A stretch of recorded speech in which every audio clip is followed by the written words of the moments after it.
Magsitayo po ang lahat.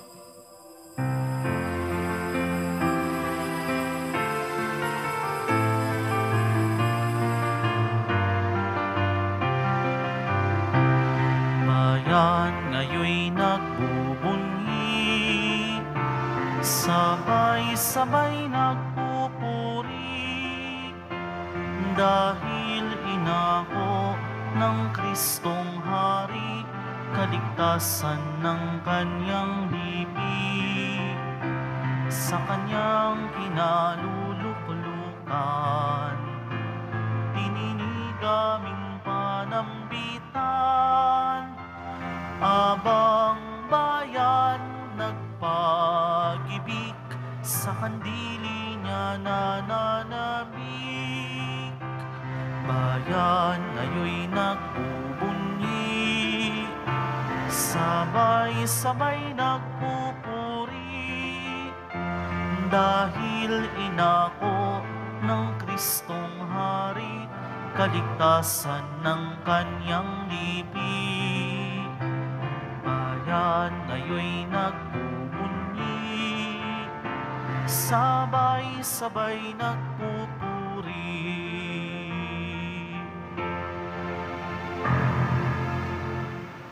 Simulan natin ang ating pagdiriwang sa ngalan ng Ama at ng Anak at ng Espiritu Santo.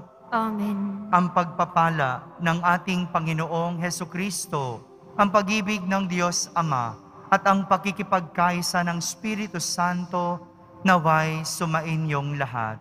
At sumaiyo rin. Mga kapatid, tinipon tayo bilang kaanib ng angka ng Diyos. Kaya dumulog tayo sa mawaing Panginoong nagpapatawad ng lubos. Sinugong tagapagpagaling sa mga nagsisisi, Panginoon, kaawaan mo kami. Panginoon, kaawaan mo kami. Dumating na tagapag-anyayang mga makasalanan ay magsisi. Kristo, kaawaan mo kami. Kristo, kaawaan mo kami. Nakaluklok ka sa kanan ng Diyos Ama para ipamagitan kami. Panginoon, kaawaan mo kami. Panginoon, kaawaan mo kami. Kaawaan tayo na makapangyarihang Diyos, patawarin tayo sa ating mga kasalanan at patnubayan tayo sa buhay na walang hanggan. Amen. Manalangin tayo. Ama naming makapangyarihan, para mo ng awang ilayo sa amin araw-araw ang lahat ng mga sumasalungat sa amin at humahadlang, upang ang aming buong katauhan ay magkaroon ng kalayaan para kusang sundin ang iyong kalooban. Sa pamamagitan ni Jesucristo, kasama ng Espiritu Santo, magpa sa walang hanggan. Amen. Magsiupo na po ang lahat. Pagbasa mula sa aklat ng karunungan. Payapa at tahimik ang lahat. Nangangalahati na ang gabi. Walang ano-ano'y ang makapangyarihan mong mga salita ay bumaba. Mula sa iyong maharlikang trono sa langit, pumagit na sa lupaing iyon na itinalaga mong wasakin. Gaya ng mabalasik na mandirigma, taglay niya ang matalim na tabak ng iyong mga utos. Tumayo siya, ang ulo niya'y sagad sa langit, at pinalaganap ang kamatayan sa buong lupain.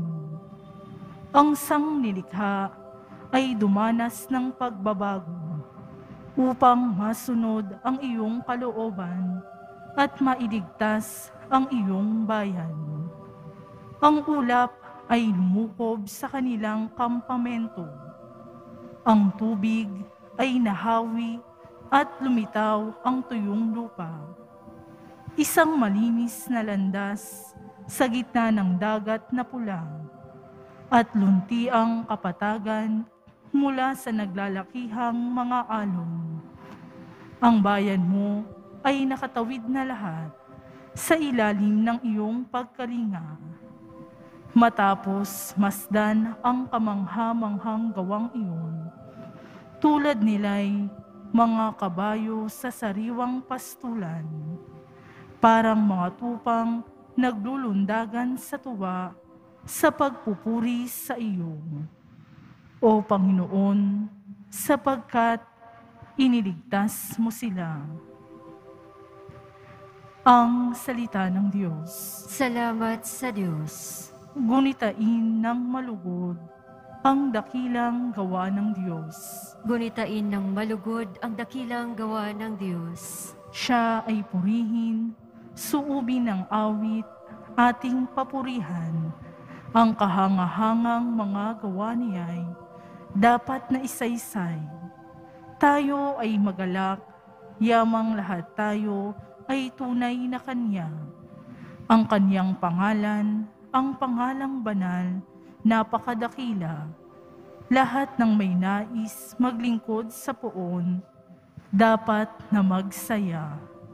Gunitain ng malugod ang dakilang gawa ng Diyos. Ang mga panganay sa buong Ehipto ay Kanyang pinatay. Kaya sa Ehipto, noon ay naubos ang mga panganay. Pagkatapos nito, ang bayang Israel Kanyang inilabas. Malulusog sila't lumabas, nadalay mga ginto't pilak. Gunitain ng malugod ang dakilang gawa ng Diyos. Nagunita ng Diyos ang Kanyang ginawang mahalagang tipan. Ang pangako niya sa tapat na lingkod niyang si Abraham. Kaya't ang bayan niya'y Kanyang inilabas na lugod. Nang Kanyang ialis, umaawit sila ng buong alindog. Gunitain ng malugod ang dakilang gawa ng Diyos. Magsitayo po ang lahat.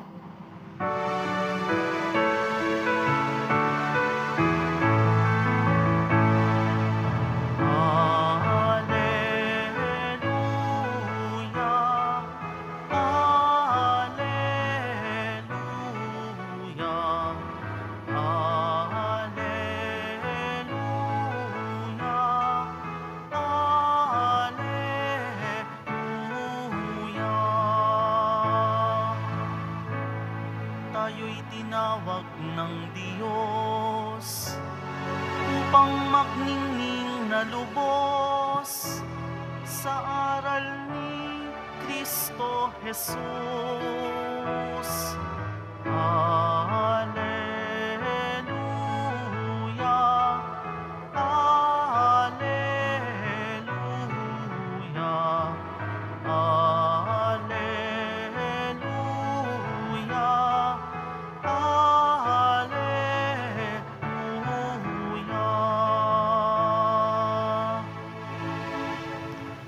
Sumainyo ang Panginoon. At sumaiyo rin. Ang mabuting balita ng Panginoon ayon kay San Lucas. Papuri sa iyo, Panginoon.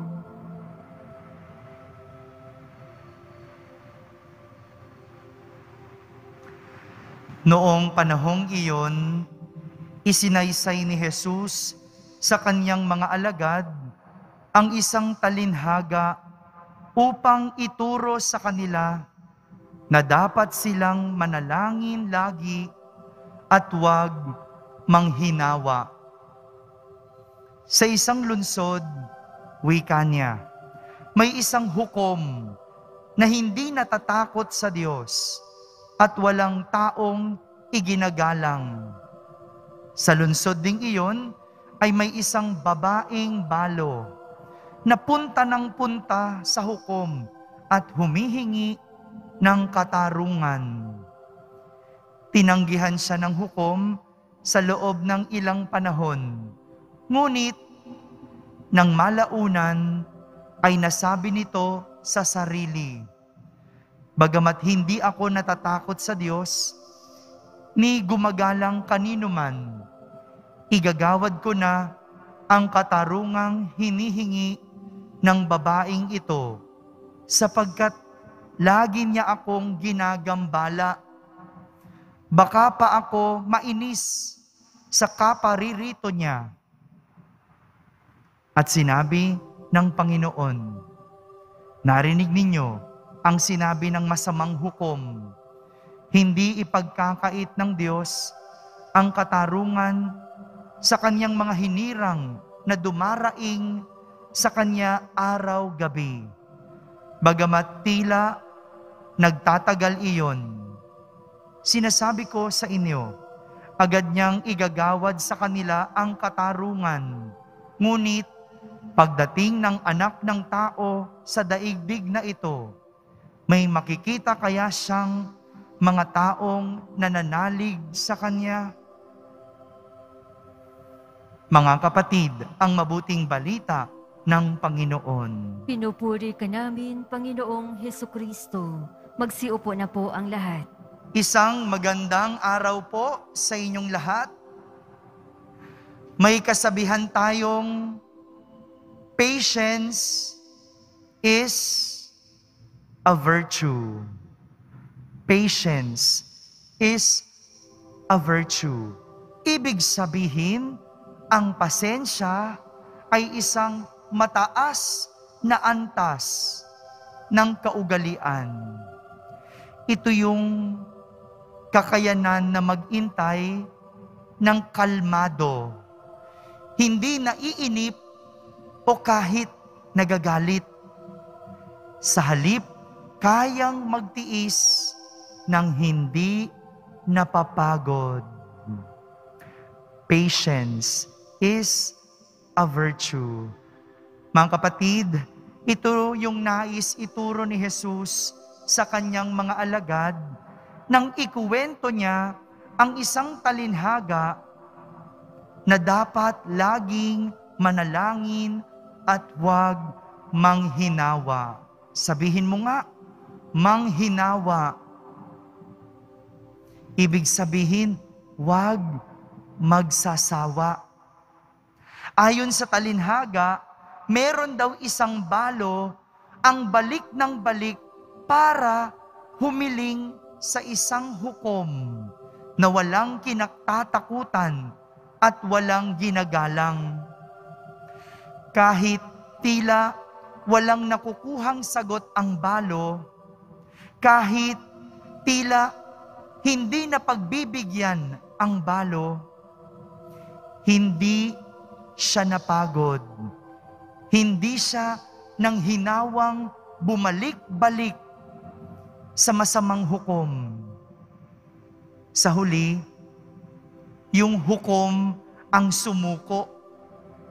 Siya yung sumuko at ibinigay ang hinihiling ng balo. Dahil hindi napagod, dahil hindi sumuko, hindi nang hinawa, ibinigay ang kanyang hinihiling. Ganito yung gusto ni Jesus na klase ng pasensya para sa kanyang mga alagad. Isang pasensya na kalmado, marunong mag-intay at hindi nagsasawa. Sa panahon natin ngayon, bibihira na yung mayroong ganitong klase ng pag-uugali. Lalo pa, karamihan ay nakasanayan o nakalakihan ang mundo ng teknolohiya. Kasi nasanay tayo ng mabilis. Nakalakihan natin yung madali. Kaya ang bilis din natin mawalan ng pasensya. Katulad na lang ng pagsisimba. Kakaupo lang, wala pang 5 minutes, inaantok na. Tingnan mo yung katabi mo. 'Di ba? Kanina, gising pa yan. Ngayon, tulog na. Ang bilis. Ano pa ba? Sa trabaho. 'Di ba? Sa trabaho, may iba, balisaw-sawin. Ano ibig sabihin nun? Yung hindi nagtatagal, yung ang bilis mainip, ang bilis magsawa, kaya palit ng palit. Kahit di naman sa ating pananampalataya, ganun din. Hindi lang napagbigyan, isang beses lang nagsimba, humiling lang, at hindi dininig, nagtatampo na. Hindi na uli bumalik. Hindi na uli nagsimba. Bakit? Ang bilis natin manghinawa. Wala na tayong pasensya sapagkat sanay tayo sa mabilis at madalian. Alam niyo po, meron ako nabasa at ang ganda nung sinabi dun sa aking nabasa. Ang sabi nung libro, the moment you are ready to quit is usually the right moment before the miracle happens. Ibig sabihin, huwag kang susuko dahil sa panahong handa ka ng sumuko, kadalasan ito yung panahon na ang isang milagro ay mangyayari. Sa panahong ikaw ay malapit ng sumuko, ito yung panahon na ang milagro ay malapit ng mangyari. Huwag mong sukuan. Pasensya lang. Makukuha mo din ang iyong hinihiling at pinagtsatsagaan. Amen? Amen. Magsitayo po ang lahat.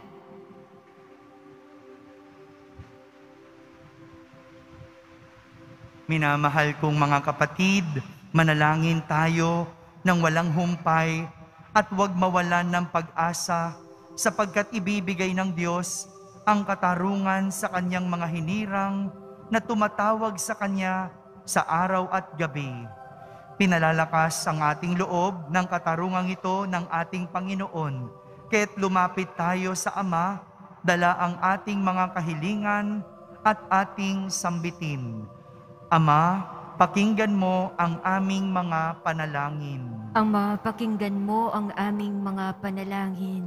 Ang simbahan sa pamamagitan ng kanyang mga lingkod, naway maging masigasig sa gitna ng mga pagsubok at pagdurusa, at huwag mawala ng tiwala sa pagpapahayag ng Ebanghelyo.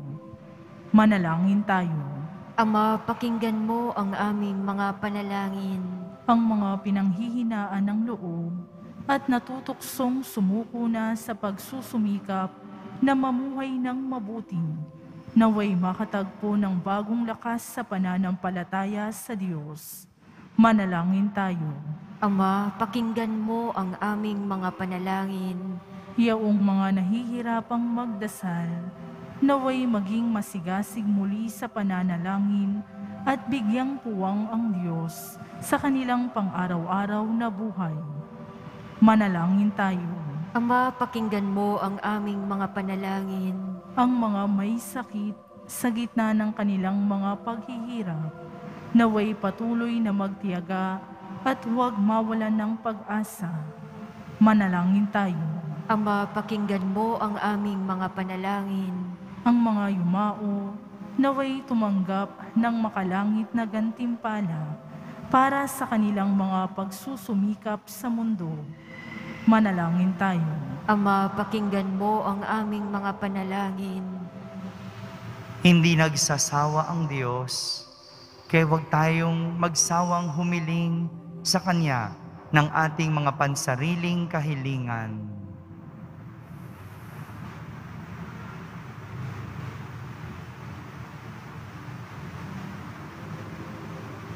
Manalangin tayo. Ama, pakinggan mo ang aming mga panalangin. Ama naming nasa langit, ipinagkatiwala namin sa iyo ang aming mga pangangailangan.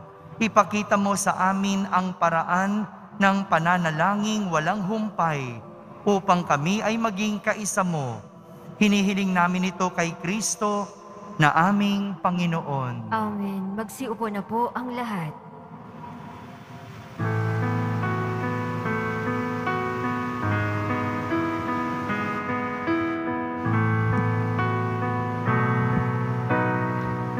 himig mo, ang awit ko,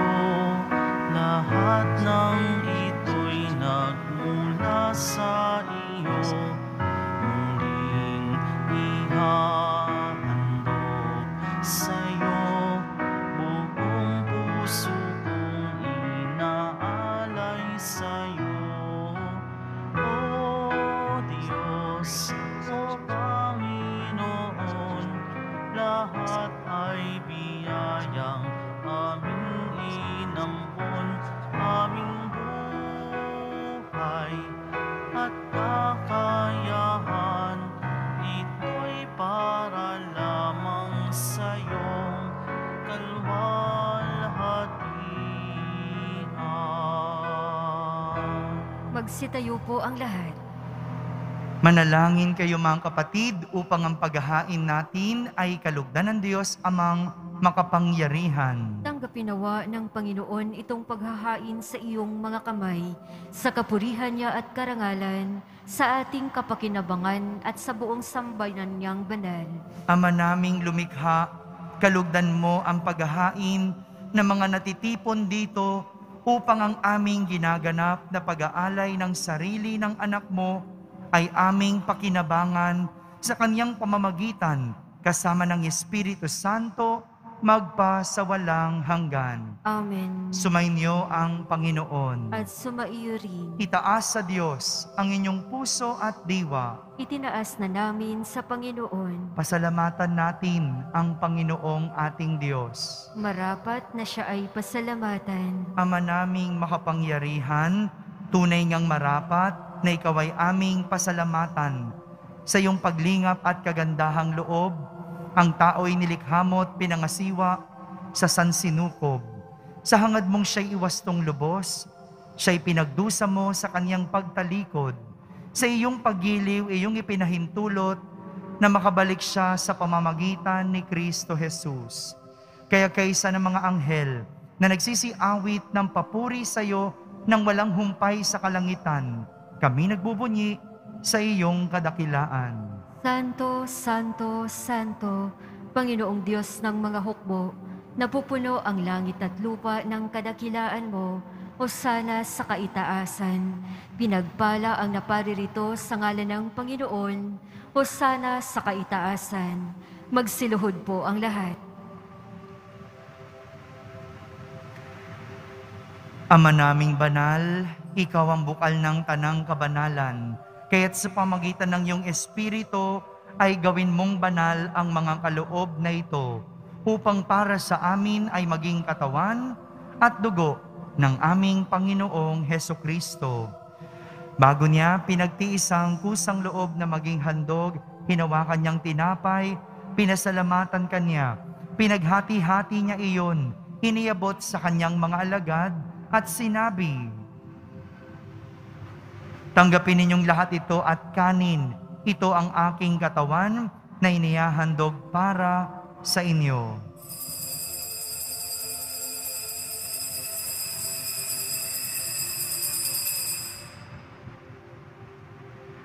Gayon din naman, nung matapos ang hapunan, hinawakan niyang kalis, muli kanyang pinasalamatan. Iniabot niya ang kalis sa kanyang mga alagad at sinabi, "Tanggapin ninyong lahat ito at inumin. Ito ang kalis ng aking dugo, ng bago at walang hanggang tipan. Ang aking dugo na ibubuhos para sa inyo at para sa lahat, sa ikapagpapatawad ng mga kasalanan. Gawin ninyo ito sa pag-alaala sa akin."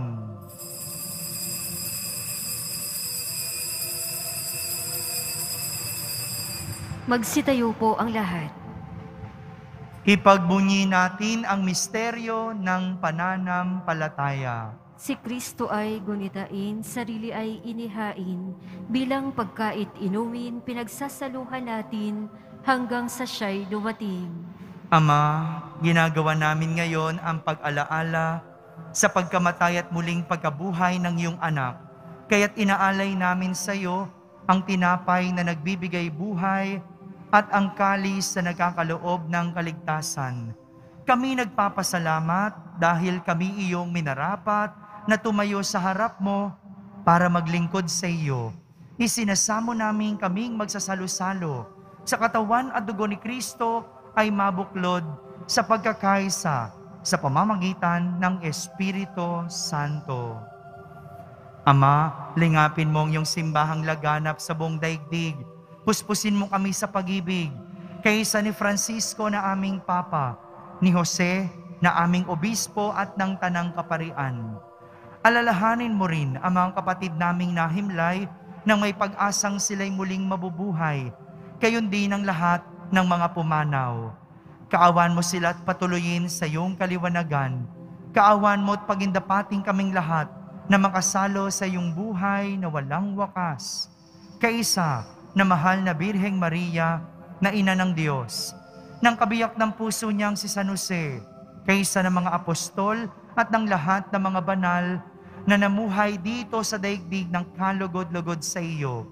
May pagdiwang nawa namin ang pagpupuri sa ikararangal mo sa pamamagitan ng iyong anak na aming Panginoong Hesukristo.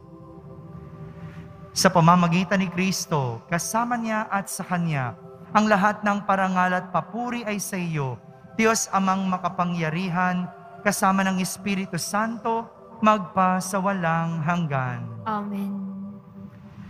Sa tagubilin ng mga nakahagaling na utos at turo ni Jesus na Panginoon natin at Diyos, ipahayag natin ng lakas loob.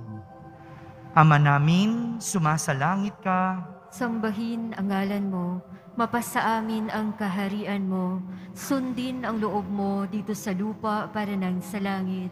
Bigyan mo kami ngayon ng aming kakanin sa araw-araw at patawarin mo kami sa aming mga sala para ng pagpapatawad namin sa nagkakasala sa amin. At huwag mo kaming ipahintulot sa tukso at iadya mo kami sa lahat ng masama. Hinihiling namin kami iadya sa lahat ng masama, pagkalooban ng kapayapaan araw-araw, iligtas sa kasalanan at ilayo sa lahat ng kapahamakan. Samantalang aming pinananabikan ang dakilang araw ng pagpapahayag ng tagapagligtas naming si Hesukristo. Sapagkat iyo ang kaharian at ang kapangyarihan at ang kapurihan, magpakailanman. Amen. Panginoong Hesukristo, sinabi mo sa iyong mga apostol, kapayapaan ang iniiwan ko sa inyo. Ang aking kapayapaan ang ibinibigay ko sa inyo. Tunghayan mo ang aming pananampalataya at huwag ang aming pagkakasala. Pagkalooban mo kami ng kapayapaan at pagkakaisa ayon sa iyong kalooban, kasama ng Espiritu Santo, magpa sa walang hanggan. Amen. Ang kapayapaan ng Panginoon ay laging sumainyo. At sumaiyo rin. Magbigayin kayo ng kapayapaan sa isa't isa. Kapayapaan po para sa lahat. Kordero ng Diyos na nag-aalis ng mga kasalanan na sanlibutan, maawa ka sa amin. Kordero ng Diyos na nag-aalis ng mga kasalanan na sanlibutan, maawa ka sa amin. Kordero ng Diyos na nag-aalis ng mga kasalanan na sanlibutan, ipagkaloob mo sa amin ang kapayapaan. Magsiluhod po ang lahat.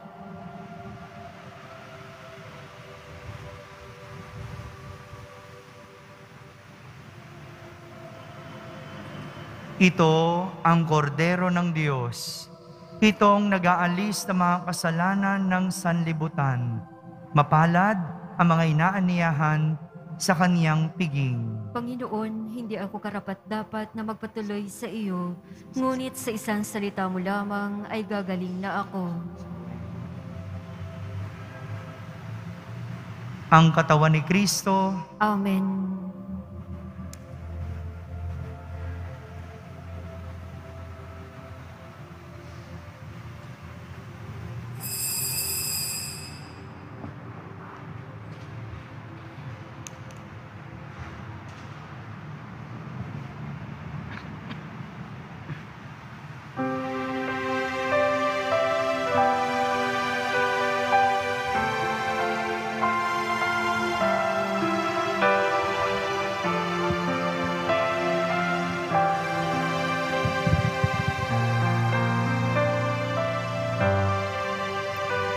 Sa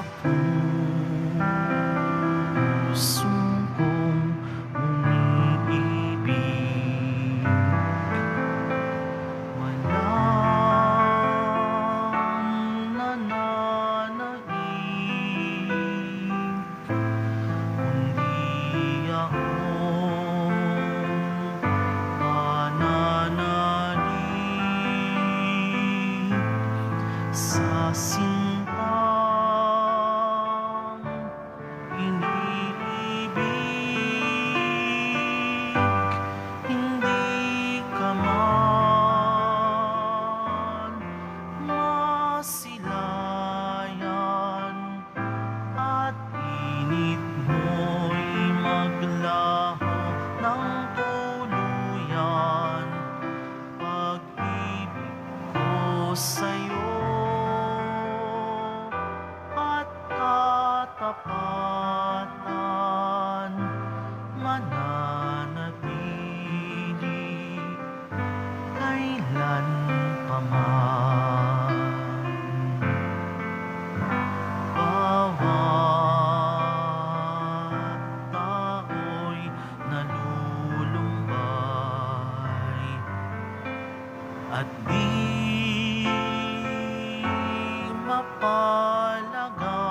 mapalagay hanggat hindi nahihimlay sa puso mong dalisay. Hindi ka man masilayan at init mo'y maglaho ng tuluyan. Pag-ibig ko sa'yo at katapatan mananatili kailan pa man. Hindi ka man masilayan at init mo'y maglaho ng tuluyan. Pag-ibig ko sa'yo at katapatan mananatili kailan pa man.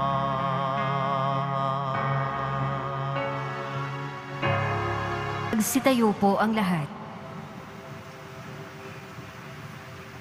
Manalangin tayo. Ama naming mapagmahal, tinatanaw naming utang na loob, ang banal na pakikinabang at iniluluhog namin ang Espiritu Santo ay mag-umapaw. Sa kalooban naming kanyang tinitigib ng iyong kadakilaan upang ang iyong kagandahang loob ay manatili sa amin palagian. Sa pamamagitan ni Jesucristo, kasama ng Espiritu Santo, magpa sa walang hanggan. Amen. Atin naman ngayong ipagdasal ang ating mga minamahal na yumao at ang lahat ng mga kaluluwa sa purgatorio. Panginoon naming Diyos, Ama namin, Ikaw pong dahilan ng aming pagsilang, sa iyo galing ang aming hiram na buhay. Buong kababaang loob po kaming nananalangin at kami nagmamakaawang kalugdan mo po ang mga kaluluwa ng mga pumanaw na sa mundong ito. Sila naway magkamit ng buhay sa iyong piling. Alisin mo ang anumang mga karumihan ng kasalanan upang sila ay maging marapat sa iyong walang hanggang kalinisan. Iahon mo sila mula sa purgatorio at bigyan sila ng puwang sa iyong kaharian sa langit. Kapayapaan kailanman ang igawad ng may kapal sa mga yumaong nagsipanaw. Sila naway silayan ng iyong ilaw na walang hanggan. Amen. Mapanatag nawa sila sa kapayapaan. Amen.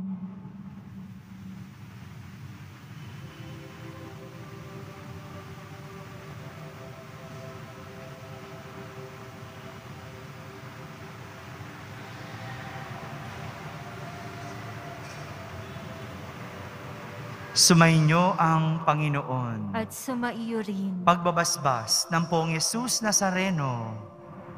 Mahal na Poong Yesus Nazareno, inihayag mo sa pamamagitan ng krus ang walang maliw na pag-ibig ng Diyos sa sangkatauhan. Pakinggan mo ang kahilingan ng iyong angka na nagsusumamo sa iyo. Makamtanawan nila ang inyong katugunan at tanggapin ang kasagutan na may utang na loob na tinatanaw. Basbasan din po ninyo ang lahat na may karamdaman at nahihirapan. Sa pamamagitan ng bendisyon na ito, naway maalala nila ang mga pangako nila noon sa binyag na ikaw ang kanilang iibigin at pagdilingkuran bilang Panginoon magpasawalang hanggan. Amen. At pagpalain kayo ng makapangyarihang Diyos, Ama, Anak, at Espiritu Santo. Amen. Tapos na po ang ating pagdiriwang, humayging taglay ang pag-ibig at kapayapaan ng Poong Yesus Nazareno. Salamat sa Diyos.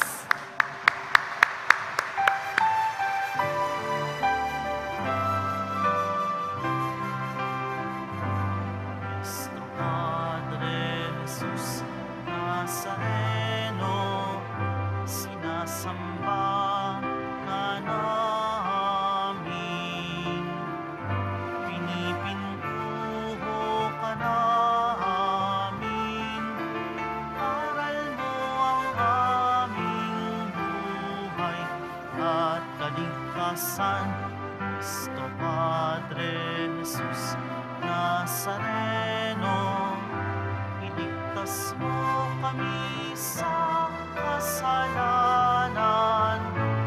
Ang krus mong kinamatayan ay sagisag ng aming kaligtasan. Nuestro Padre Jesus Nazareno, dinarangal ka namin. Nuestro Padre Jesus Nazareno, nilulwalhati ka namin. Nuestro Padre Jesus Nazareno, dinarangal ka namin. Nuestro Padre Jesus Nazareno,